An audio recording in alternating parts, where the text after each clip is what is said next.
ওই দেখ নীলা আসছে, চল আমরা তাড়াতাড়ি খেলা শুরু করি। তুই আজ এত দেরি করে আসলি কেন? বাড়ির সব কাজ গোছাতে গোছাতে দেরি হয়ে গেছে। অনেক বেলা হয়েছে, আর খেলতে হবে না, বিকালে আবার আসিস সবাই। খেলতে খেলতে বুঝতেই পারলাম না কখন সময় চলে গেল। আর হ্যাঁ, একটা কথা, তোরা জানিস আমার পেঁপে গাছটি না অনেক বড় হয়ে গেছে। সে কি কথা? কালকেই না গাছটি লাগালি, এর ভেতরে বড় হলো কিভাবে? জানি না রে, দেখলে মনে হচ্ছে 2-1 দিনের ভেতরেই পেঁপে ধরবে। আচ্ছা ঠিক আছে, আগে পেঁপে ধরুক, তারপর না হয় আমরা খেয়ে আসবো, ঠিক আছে?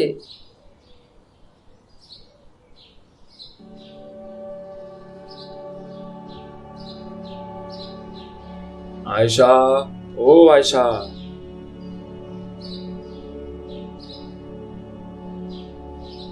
তোমার মন খারাপ কেন বাবা? মরণ ছাড়া যে আর কোনো পথ খোলা নেই রে মা।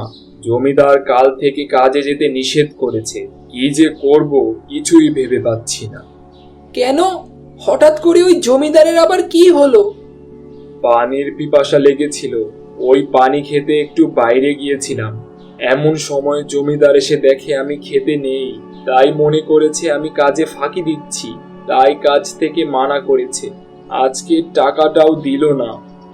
চিন্তা করো না বাবা, দেখবে তোমার কাজের একটা ঠিক ব্যবস্থা হয়ে যাবে। হ্যাঁ রে মা, কাল থেকে আবার অন্য কাজের সন্ধানে যেতে হবে।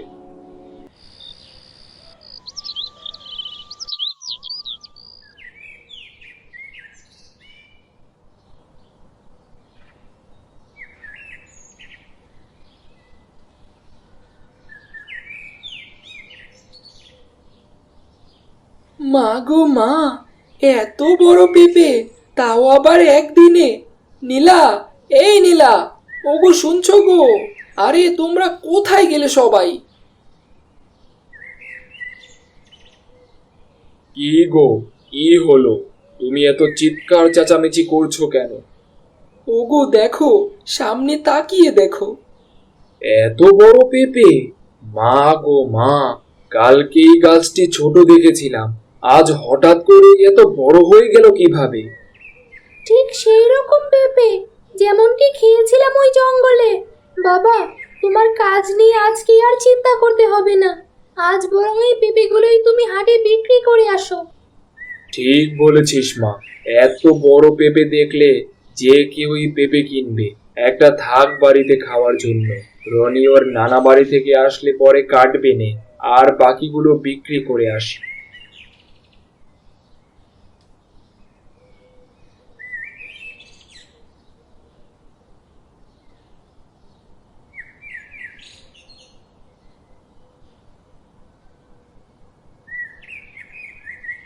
ওই গো, এদিকে আসো। চলে এসেছো? বাহ, এত বড় মাছ! এক একটা পেঁপে 3 ডাবল দামে বিক্রি করে বেশ কিছু টাকা হলো, তাই একটা মাছ নিয়ে এলাম গো। ভালো করেছো, কয়দিন ধরে খুব বড় মাছ খেতে ইচ্ছে করছিল। এই নীলা, মাছটি কেটে ধুয়ে নে তো, আমি হাঁস মুরগিগুলো তুলে আনছি। আচ্ছা, যাচ্ছি মা।